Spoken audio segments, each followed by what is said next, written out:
오늘은 고라니에 대해 알아보겠습니다. 고라니는 우제목 사슴과의 포유류로 한국 고라니와 중국 고라니 두 아종으로 나뉘어 우리나라 전역과 중국 동북부에 서식하고 있습니다. 세계적으로 서식하고 있는 면적이 좁고 밀렵 서식지 파괴에 의해 개체수가 감소하는 추세로 국제자연보전연맹에서 취약 단계로 평가할 만큼 세계적인 멸종 위기종에 해당하는 야생동물입니다. 하지만 우리나라에서 유독 개체수가 많아 농작물에 피해를 준다며 유해조수로 지정되어 있는 슬픈 상황입니다. 고라니의 학명은 다음과 같습니다.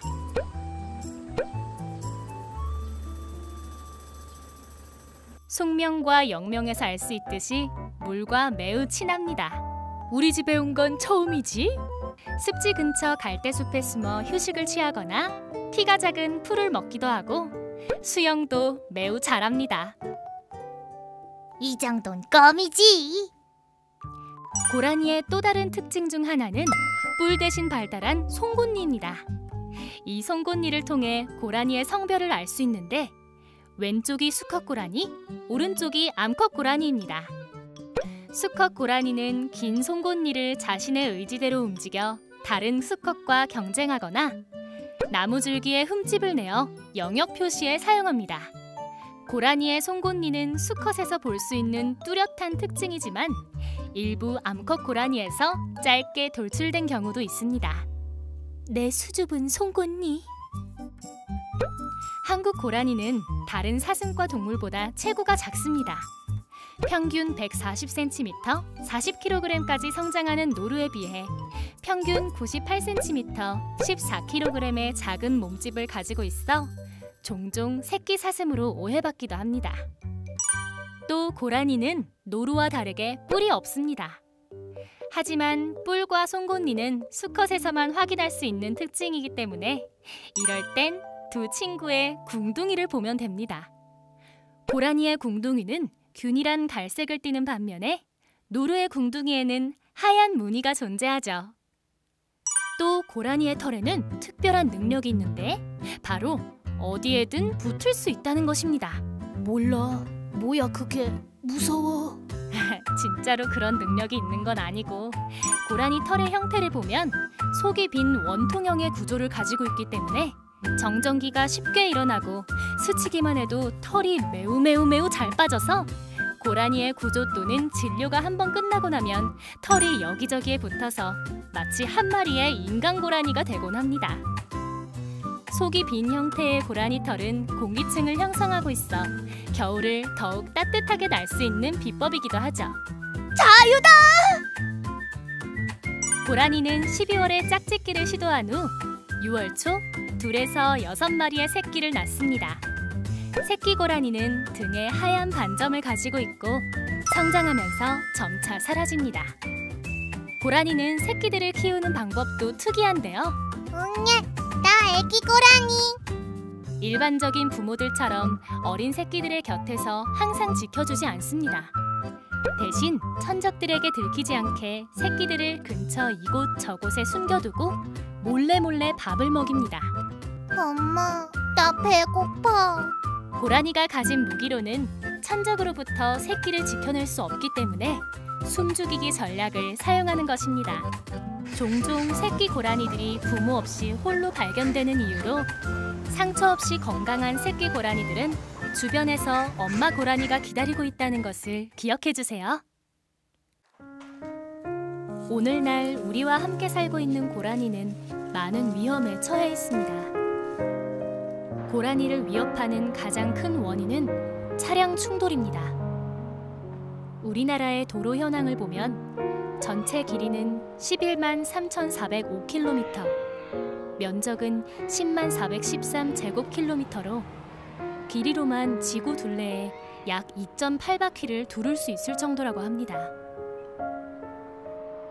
야생동물에게 도로는 충돌 사고의 위험뿐만 아니라 서식지를 단절시켜 포유류 개체수 감소에 큰 영향을 미치는 원인입니다. 국토의 70% 이상이 산지로 이루어진 우리나라는 도로 건설로 인한 서식지 단절의 피해가 커질 수밖에 없습니다. 먹이를 먹고 새끼를 키운 보금자리를 찾기 위해서 위험한 도로를 건널 수밖에 없는 고라니가 차량과 부딪히는 사고를 겪게 된다면 매우 높은 확률로 신체의 일부가 골절되는 부상을 입게 되고, 다리, 척추에 골절이 발생한 고라니는 도로 위에서 자신의 옆을 지나치는 차를 피할 수도, 다가오는 사람을 보고 도망갈 수도 없는 상태가 됩니다. 고라니의 조난 원인 중 그 다음으로 높은 것은 납치 혹은 미아로 구조되는 어린 고라니입니다. 고라니의 생태를 잘 알지 못하는 사람들 앞에 홀로 놓인 연약한 생명체를 무시하고 돌아가기란 쉽지 않은 일입니다. 사람에게 발견되고 부모에게 돌아갈 수 없는 새끼 고라니들이 적절한 신고를 통해 센터로 구조가 되는 반면, 몇몇의 경우 개인이 보호하다 구조되는 경우가 있습니다. 개인이 야생동물을 사육하게 되면 많은 문제들이 발생할 수 있는데, 적절하지 못한 공간, 먹이, 자극들로 인해 정상적인 성장을 이루기 어렵고, 사람에게 익숙해져 야생성이 사라지는 각인과 사육 중 골절 사고 등의 다양한 문제로 이어질 수 있습니다.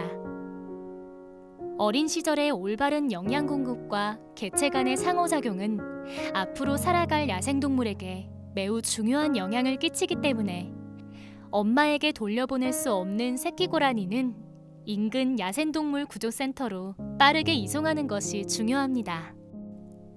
사람이 만들어내는 구조물에 의한 피해는 도로뿐만이 아닙니다. 보행자의 안전을 지키기 위해 특정 시설물을 보호하기 위한 인공 구조물에 끼어 신체의 일부에 치명적인 손상이 일어나는 사고가 발생하고, 공사 현장의 구덩이나 농수로와 같이 혼자서는 빠져나갈 수 없는 구조물에 고립되어 정상적인 먹이 활동을 하지 못한 채 천천히 죽어가고 있습니다.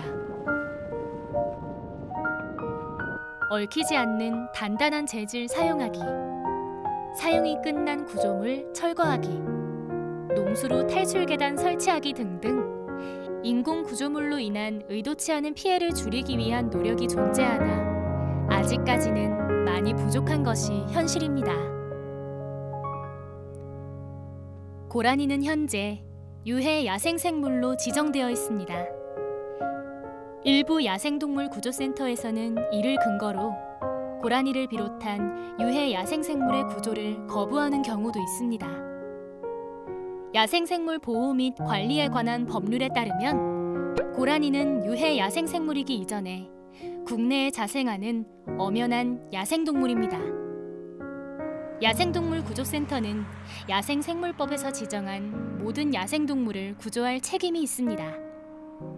유해 야생동물을 구조하지 않는 것은 결코 특별한 사유가 될 수 없으며, 야생동물 구조센터로서의 책임과 역할을 회피하는 것에 불과합니다.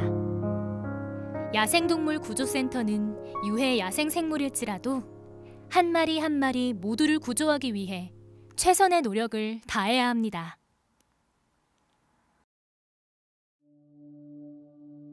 우리나라에 고라니의 개체수가 많은 것은 사실이지만, 그동안 우리의 편의를 위해 개발과 거주지의 확대가 이루어지면서 서식지가 줄어든 그들에게 달리 선택권이 있었을까요?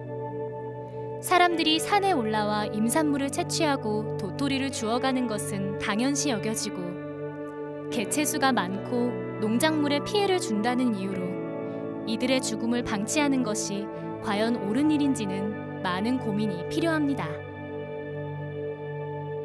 그저 살기 위해 고통에 몸부림치는 이들을 외면하지 않고 함께 고민하는 기회가 더욱 많아지기를 바라봅니다.